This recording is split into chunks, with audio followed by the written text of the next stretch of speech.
Hello and welcome to my workshop, where we're going to ride, repair, and review as much as we can about bikes. Today we have a little piece of history in the shop that's going to get totally revamped. It is a 2011 Trek Rumblefish. Let's jump right in.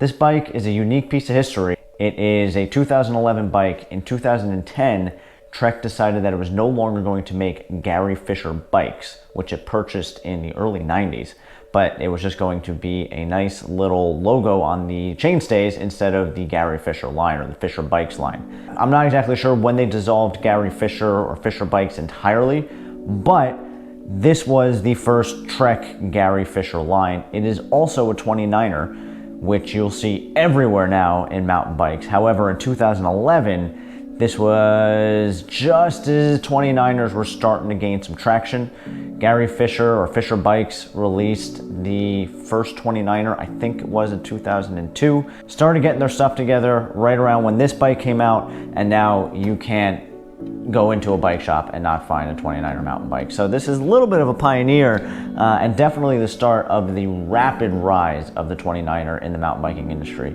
So it's a cool bike. I'm really excited to get working on it and bring it back to its former self. But we do have a lot of work to do. So the first thing we're gonna have to do is clean it. I'm gonna bring it up on the roof, get it nice and clean, and then spend a few weeks getting ready for springtime riding season. I had the best of intentions to wash this bike on the roof with a nice sunset and a skyline and all sorts of nice stuff. I was gonna do it right after work on a Friday. The whole weekend was forecasted for rain, except for right now, when I'm sitting in my basement and it's sunny outside. But I'm here, the bike's here, and the sun's out there. So, first thing we're gonna do today is wash this bike. I love working on a clean bike, so we're going to clean this up, clean up the drivetrain, which is already off the bike, if you haven't noticed already. Cassette's been removed, chain's been removed, and the crank arms will be removed and cleaned up.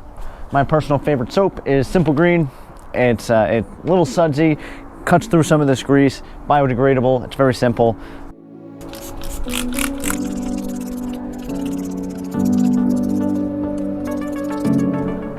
Next thing I use is this medium intensity brush. I don't know, it's not too coarse but not too weak. It's not going to scratch the frame or paint or anything else.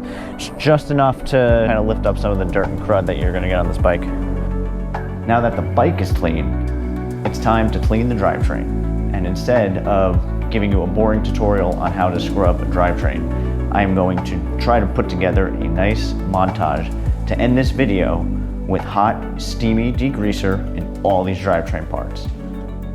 So don't get too excited.